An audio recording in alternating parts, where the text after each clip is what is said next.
Hello and welcome back to SSB crack exams. मैं हूं अनुराधा और आज का सेशन बहुत इंटरेस्टिंग होने जा रहा है क्योंकि आज के सेशन में मैं आपकी डाउट्स जो है वो क्लैरिफाई करने जा रही हूं। बहुत कैंडिडेट्स को कंफ्यूजन होती है because there are some words जिसका प्रोनाउंसिएशन सेम होता है लेकिन कभी कभी उसका जो स्पेलिंग है वो डिफरेंट होता है, कभी नहीं होता है, लेकिन मीनिंग्स डेफिनेटली डिफरेंट होते हैं। तो उससे क्या होता है, कंफ्यूजन के कारण they are being not rightly used in the sentence और उसके वजह से there are lot of problems that candidates do face in English when they're using those words or when they want to use those words in their sentences. तो आज के session में मैं आपको कुछ ऐसे ही कंफ्यूजिंग वर्ड पेयर्स से introduce करवाऊंगी और उसके बाद मैं आपको उनका मीनिंग्स बताऊंगी और ये भी बताऊंगी कि किस कॉन्टेक्स्ट में और किस तरह एक सेंटेंस में आप इन वर्ड्स को यूज कर सकते हो, ताकि अगर आपको कोई भी कंफ्यूजन रहे उन वर्ड्स को लेके वो इस सेशन के लास्ट तक बिल्कुल खत्म हो जाए। So let's start with the first pair of words that we have for today's session, that is rot. ठीक है, यहाँ पे आप देख सकते हो rot, rot and rot. ठीक है, rot rot इसका मतलब है सड़ना, decay. For example, sugary canned drinks can rot your teeth. वो आपके teeth को सड़ा सकते हैं। ठीक है, आपका जो दांत है वो सड़ सकता है if you are eating or drinking too much sugary drinks. Rot but it is in beginning with W, लेकिन प्रोनाउंसिएशन इसका रोटी होगा। इसका मतलब है बनाना, बनना, बनावट जिसको हम कहते हैं mate. For example, the recent results of presidential elections in USA wrought a change in US policy towards India. So it basically made a change towards the US policy. ROTE wrote का मतलब है रट्टा मारना, simple. तो इसके साथ आप एक सिमिलैरिटी यहाँ पे देख पाओगे। That means when you are memorising. I am very skeptical about the value of rote learning. रट्टा मार के जो पढ़ाई होती है उसको लेके मैं जो है skeptical फील करती हूँ।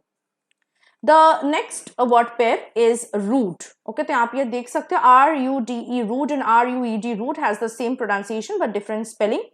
Rude, RUDE rude का मतलब है impolite, आपको पता है। Like I am unable to understand as to why she behaved so rudely. इतना rudely उसने क्यों behave किया वो मुझे नहीं समझ आ रहा है।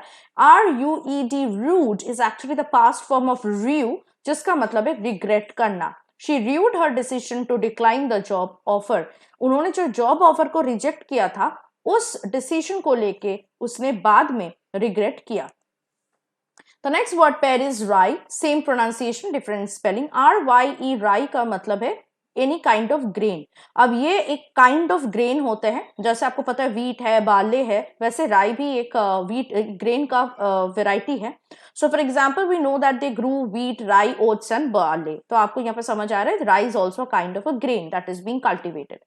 WRY rye का मतलब है twisted. Okay, something that is not right, something that is twisted, something that is a bit sarcastic. Like he allowed himself a wry smile, a twisted smile. It is not a very simple smile, it's a wry smile.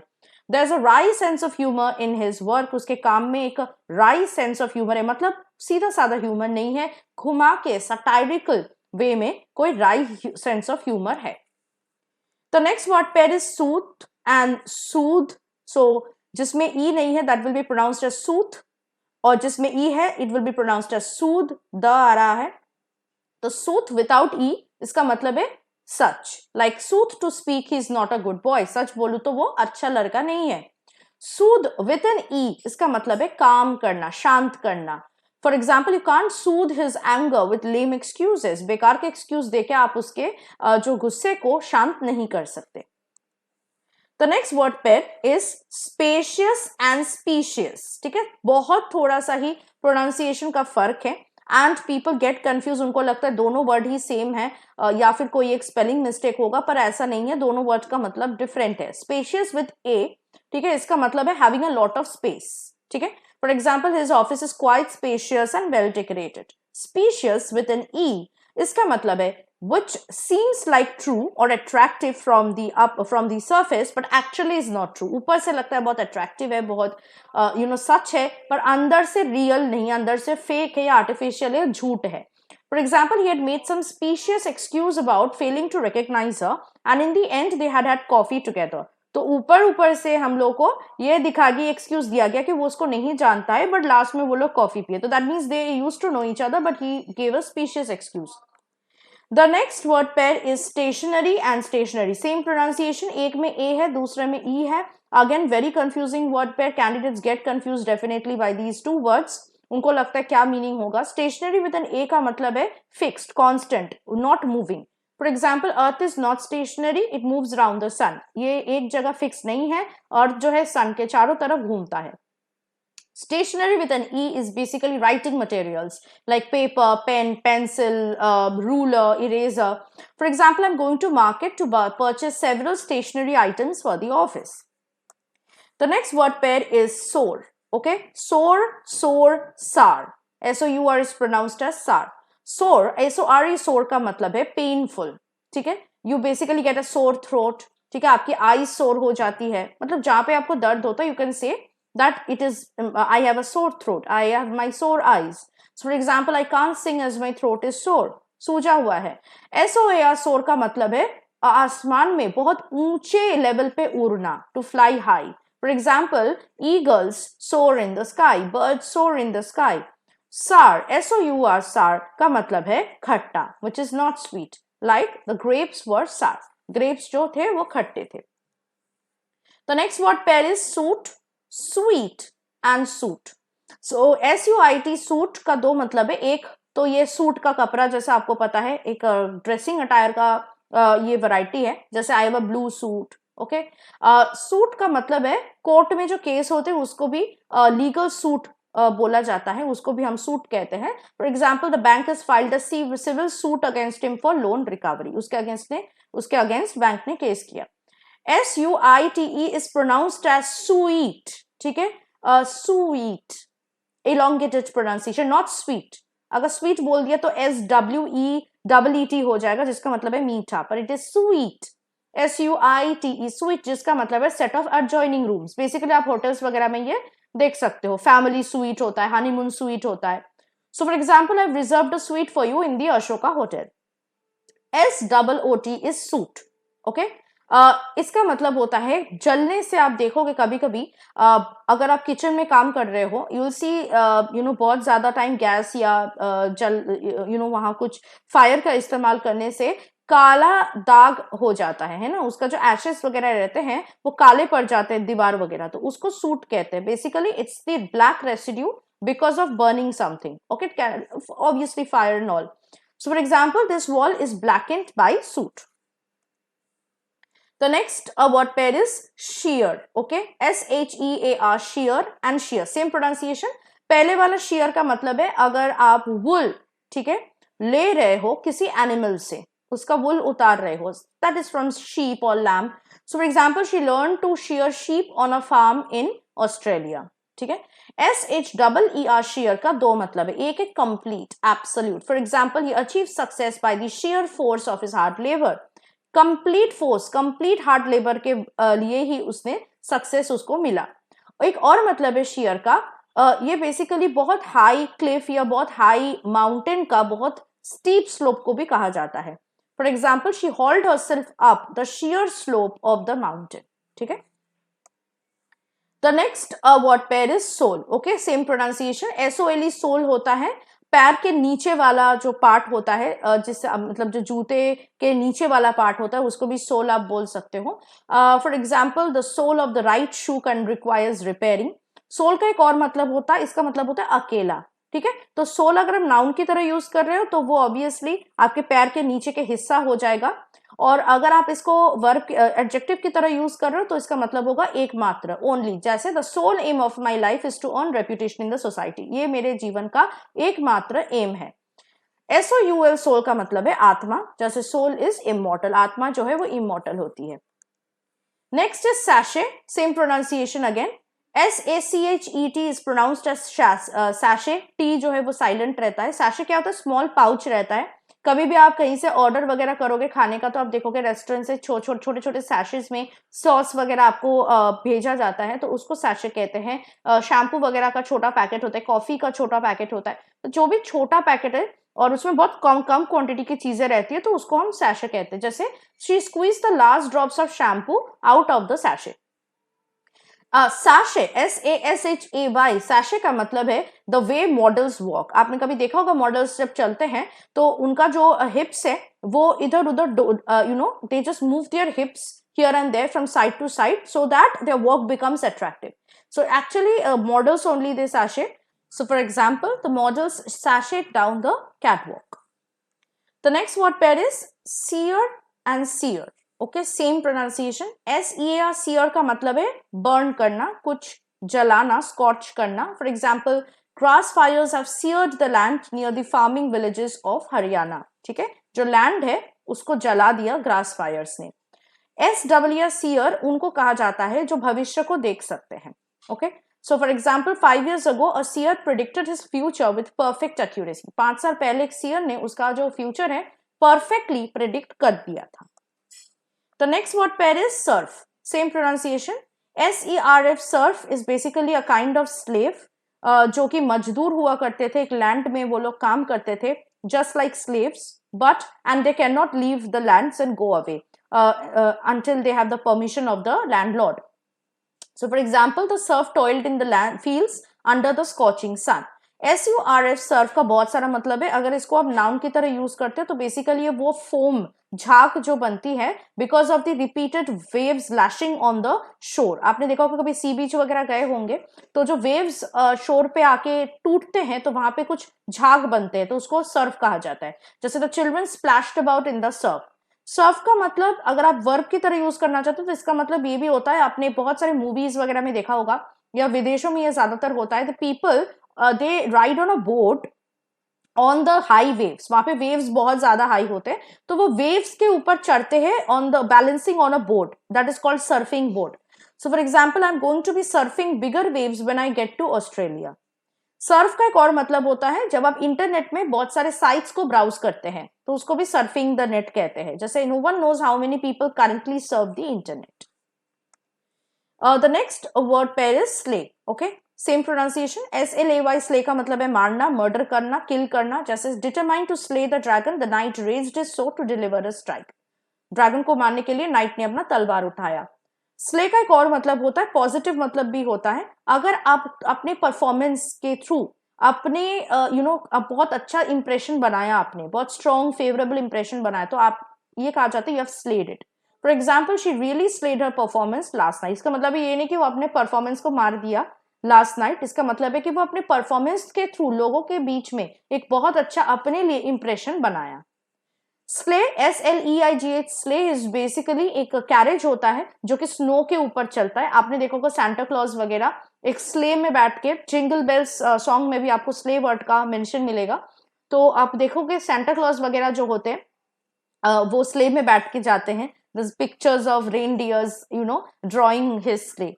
So it's basically a snow carriage. For example, the little girl loves the tail of the reindeer pulling Santa's sleigh.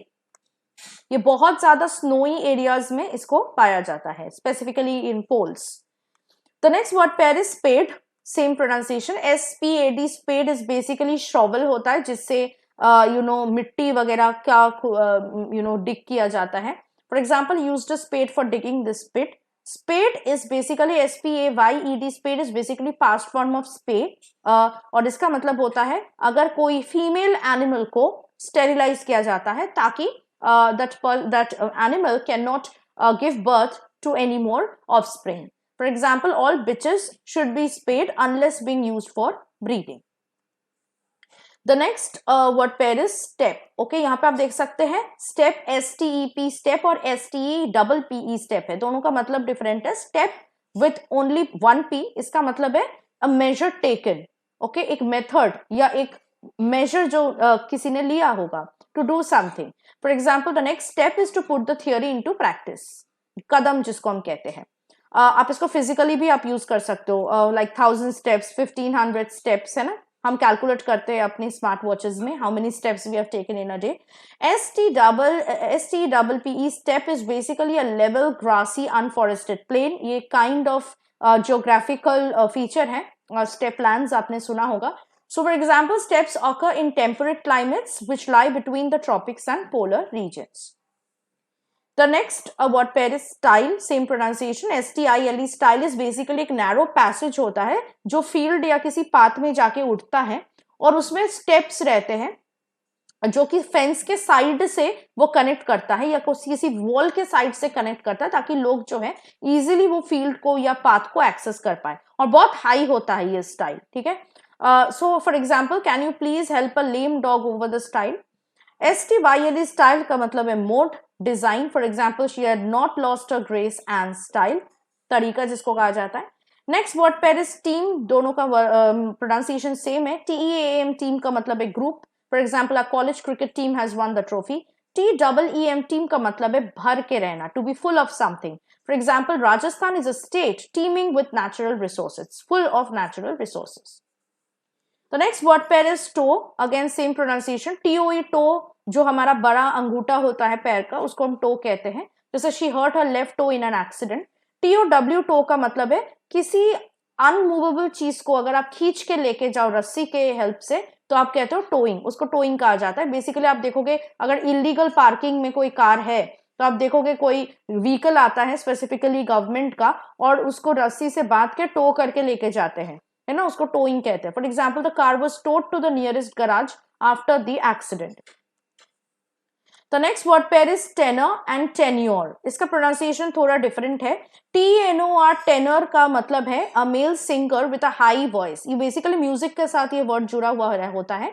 ये male singer को ही कहा जाता है जिसका बहुत pitch high होता है। जैसे Arthur Davis sings the tenor solo, वो अकेला सोलो गाता है जिसका और उनका वॉइस जो है बहुत हाई पिच का है। टेनर का मतलब पर्पस भी होता है। जैसे the tenor of his speech was important from religious point of view, उसका स्पीच का पर्पस बहुत इंपॉर्टेंट था अगर आप रिलीजियस पॉइंट ऑफ व्यू से देखोगे तो। टेन्योर का मतलब आपको पता है, बेसिकली टेन्योर का मतलब एक period of time which you spent in an official position, उसको कहा जाता है। जैसे during his tenure as a head coach the team won the championship twice. वो जब तक हेड कोच बन के था, his position was being maintained for some years or some time, तो जो टीम था उन्होंने 2 बार चैंपियनशिप जीता है। टेन्योर का मतलब कुछ कंडीशंस भी होते हैं, शर्त भी होते हैं जिसके अंडर जिस शर्त को मान के कोई लैंड या कोई बिल्डिंग को ऑक्यूपाई किया जाता है। So it's a kind of land property rights. So for example, the Zamindari Abolition Act has entered the problem of land tenure system in our country. Moving to the next word pair is tick. TIC tick का मतलब है uncontrollable twitching. Basically ये nervous disorders की वजह से होता है। For example, the next time we saw her slight facial tic had entirely disappear. TIC के टिक का बहुत सारा मतलब है। एक इसका मतलब है एक राइट साइन देना जिसको हम ऐसे कहते हैं, है ना। इसको कहते हैं चेकिंग द बॉक्स। आप कोई भी बॉक्स को जो करेक्ट है उसको आप टिक करते हो, जैसे put a tick in the box if you agree with the statement. Tick का मतलब बहुत कम नॉइज भी होता है, like ticking of a clock. For example, I heard the familiar faint tick of the hall clock. Tick का मतलब parasitic bug भी होता है। बहुत छोटे छोटे बग्स जो होते हैं उसको भी हम टिक्स कहते हैं। For example, bees, ticks and other not so friendly bugs can cause trouble. The next word pair is timber, same pronunciation. एक में ER है, दूसरे में RE है। तो ER वाला टिम्बर एक्चुअली इसका मतलब है वुड और ये बिल्डिंग के कामों में ये वुड को लगाया जाता है। जैसे in Japan timber is used for construction of houses. Timber where it is used as RE, इसका मतलब है म्यूजिकल क्वालिटी, ये भी म्यूजिक से जुड़ा हुआ रहता है। For example, the timbre of the violin is far richer than that of the mouth organ. Next is track and tract. So track का मतलब एक नैरो पाथ या नैरो रास्ता, जैसे we set off once more over a rough mountain track. Tract का मतलब है plot of land, जमीन। For example, a vast tract of land is available for the stadium. The next word pair is troop, दोनों का pronunciation same है। TROOP, troop is basically a company of soldiers. For example, 20,000 troops were deployed on the border. TROUP, troop का मतलब है company of actors or other performers like singers, dancers, etc. जो specifically travel करते हैं और perform करते हैं। जैसे she is the lead singer dancer in a well-known dance troupe. बहुत इंपॉर्टेंट वर्ड पेयर है, इसको अच्छे से आप देख के जाना। हो सकता है दैट स्पेलिंग मिस्टेक हो सकती है and you can get confused. The next word pair is vein. आप देख सकते हैं 4 टाइप के वेन है, मैंने यहाँ पे मेंशन किया है। VEIN वेन क्या है? जो बेसिकली नस कहते हैं हम लोग, that is a when. For example, veins take the blood to all parts of the body. VANE vane basically weather cock होता है, जो आप बेसिकली बहुत पुराने टाइम में घर के ऊपर देखोगे, वेस्टर्न कंट्रीज में भी स्पेसिफिकली गांव वगैरह साइड में आपको दिखेगा वेदर कॉक होता है, जो कि हवा से वो घूमता है तो पता चलता है कि वेदर कैसा है, कहां से हवा वगैरह आ रही है. So it's called vane. For example there is a vane at the top of the church. VAIN vain का दो मतलब है. एक मतलब है एक्सेसिव प्राइड, बहुत ज्यादा गर्व, arrogance. For example this might sound vain but I know I am better than she is. ठीक है. वेन का और एक मतलब है, इट मीन्स अनसक्सेसफुल और useless. For example she stayed there in the vain hope that he would return. ठीक है, वो बेकार में ही ये होप कर रही थी कि वो लौट के आएगा, इसी होप में वो वहां पे रह गई. WANE वेन का मतलब है डिक्रीज होना, कम होना. For example I see the moon waning these nights. इन रातों में मैं चांद को देखती हूँ जो कम होता है. आपको पता है कि चांद वैक्स और वेन होता है, यानी बढ़ता है और कम होता है. The next word pair is vale. Again, there are three types of vales that you can see here. VALE vale का मतलब है valley. For example, the beautiful vale of Kashmir is worth seeing. VEIL vale का मतलब है घूंघट, पर्दा, इसको कह सकते हो, cover. For example, Muslim ladies generally put a veil on their face.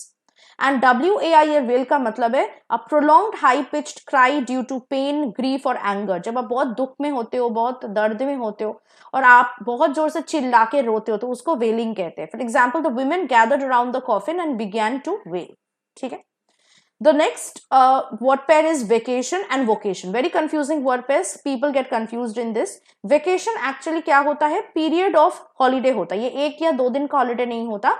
कम से कम 10-15 दिन का जो लंबा holiday होता है, लंबी छुट्टी होती है, उसको हम vacation कहते हैं. जैसे we are going to Delhi in summer vacations. Vocation क्या होता है? Occupation या profession. For example, what vocation do you intend to join after graduation? Vocation मतलब job है, काम. The next is verses and verses. Verses is basically part of a song, poetry, poem or chapters in the holy books like the Bible, the Quran and so on. So पंक्ति जिसको हम कहते हैं, जिसमें rhyming होता है. ठीक है, ये कोई पैराग्राफ या प्रोज वर्क नहीं होता, ये हमेशा कविता या सॉन्ग का राइमिंग जो पैराग्राफ है उनको कहा जाता है, स्टैंजास को कहा जाता है. For example the singers powerful voice resonated through the versus of the song, जिसको हम कली कहते हैं. ठीक है.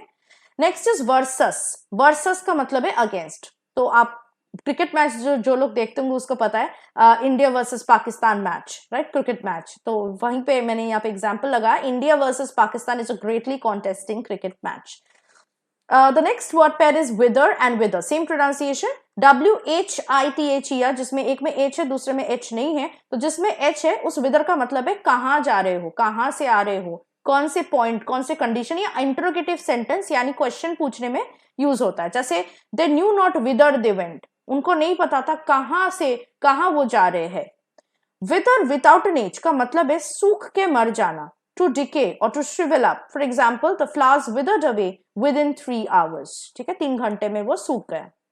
The next word pair is yearn. So one is yearn, another is yarn. So YEARN, yearn is pronounced as yearn in a short way. इसका मतलब है किसी चीज के लिए अगर आप तड़प रहे हो, that is called yearning. For example, I'm anxiously yearning to meet my wife. YARN का pronunciation होगा yarn, elongated pronunciation. ये basically वो threads को कहा जाता है जिसको spun किया गया है, and these kind of threads are used for knitting, sewing or weaving. For example, I've purchased 3 bundles of pale green yarn. मतलब normal ये thread होते हैं.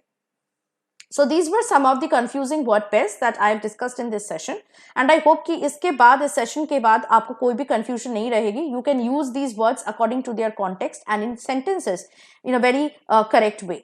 ऐसे अगर आपको अपनी English के लिए तैयारी करनी है for upcoming defense competitive exam, do join our live classes batches which are going on every day for your upcoming NDA and CDS 1 2024 exam. इसके साथ साथ अगर आप बाकी कोई और डिफेंस एग्जाम के लिए भी प्रिपरेशन लेना चाहते हो तो उसके लिए कोर्सेज हमारे ऐप में अवेलेबल है. तो do check out these courses by installing our app and make sure you using the code warrior10 to get 10% off on the courses. इसके साथ साथ मैं आपके साथ बहुत जल्द मुलाकात करूंगी with something more interesting and helpful for your preparation for your upcoming defense competitive exams. Till then, stay tuned with us and always stay positive and motivated. जय हिंद. अगर आप एक डिफेंस एस्पिरेंट हैं और SSB interview, NDA, CDS, FCAT जैसे exams के लिए prepare कर रहे हैं तो आप SSB क्रैक एग्जाम्स के कोर्स को चेक करना ना भूलें। आप हमारी लर्निंग एप्लीकेशन को गूगल प्ले स्टोर से भी डाउनलोड कर सकते हैं।